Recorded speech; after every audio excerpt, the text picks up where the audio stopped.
All right, you don't have to tell farmers that there's a trade war on. They have been on the receiving end of it now for the better part of a year, a little more than a year since all of this first started.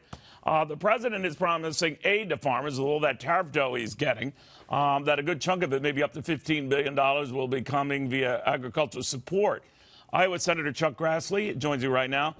Senator, very good to have you. What do you think of that idea the president had to help farmers in your state and elsewhere to absorb these tariff body blows?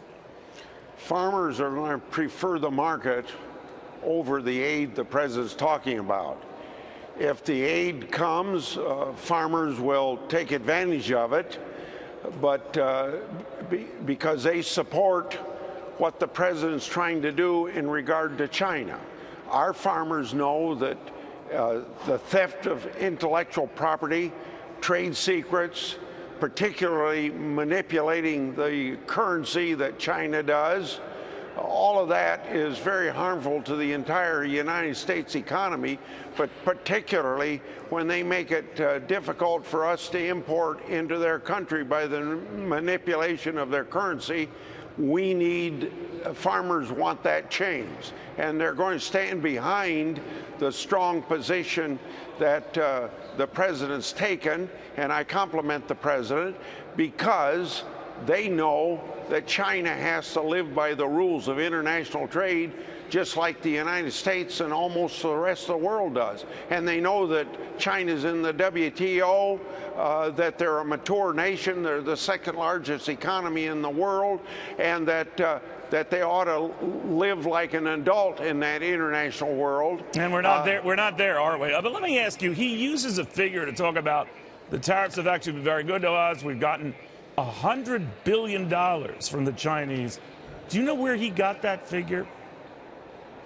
I suppose he took the additional tariffs against the amount that they import into us.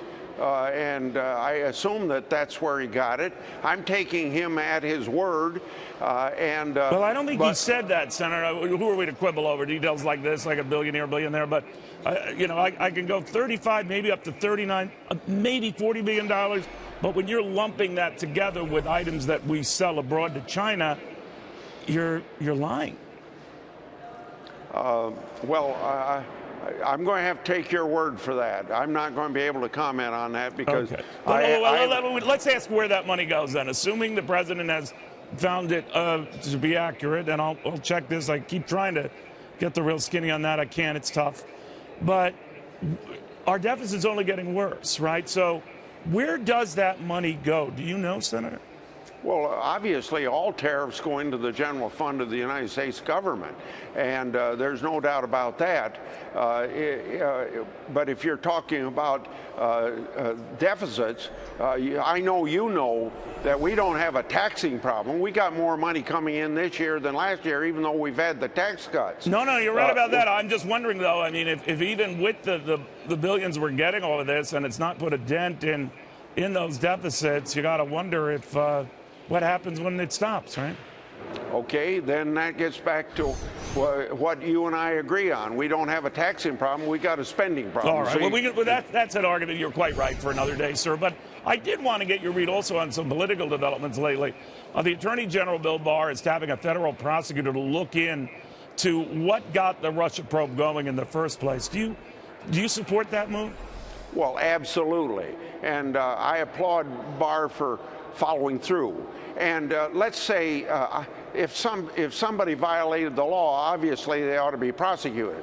But even if there's no prosecution, don't you think it does a great deal of good to have the sunshine in on all that went in to the pre-Mueller hearings, whether the Intelligence Committee and the FBI, not the committee, the Central Intelligence Agency, the FBI, if there was collusion and conspiracy to make a big thing out of nothing, because it ended up being a big thing out of nothing, because you have Mueller, well respected, you have 19 lawyers he hired, and a lot of them had contributed to Hillary campaign. Right. And when they all come back and say there was no collusion, no crime, then we ought to find out what led to this conspiracy in the first place. Senator, Donald Trump Jr. has been asked by the Intelligence Committee in the Senate to appear before. They've actually subpoenaed him because he wouldn't go voluntarily.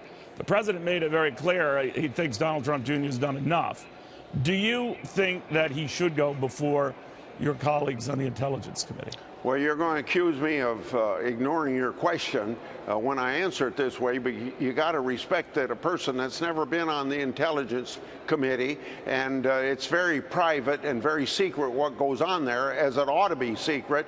All I can tell you is I'm going to have to respect Senator Burr's judgment of why he's doing it, whether I approve of it or not approve of it. And there was some explanation in our caucus, and those sorts of conversations I can't repeat, only what I say, and I didn't say anything in that caucus. So I know a little bit more than I'm telling you, but I can't tell that to you. Well, I understand that. Your colleague Lindsey Graham said that Donald Trump Jr. shouldn't go. End it. It's over. Move on. Well, I'm chairman of a committee. I wouldn't want other chairmen telling me how to run my committee, so I'm not going to tell Chairman Graham whether he should give advice to Burr or not. Senator, it's always a pleasure talking. Thank you for taking the time. I'm glad to be with you. I'll be with you anytime you want me. Excellent. Thank you, sir.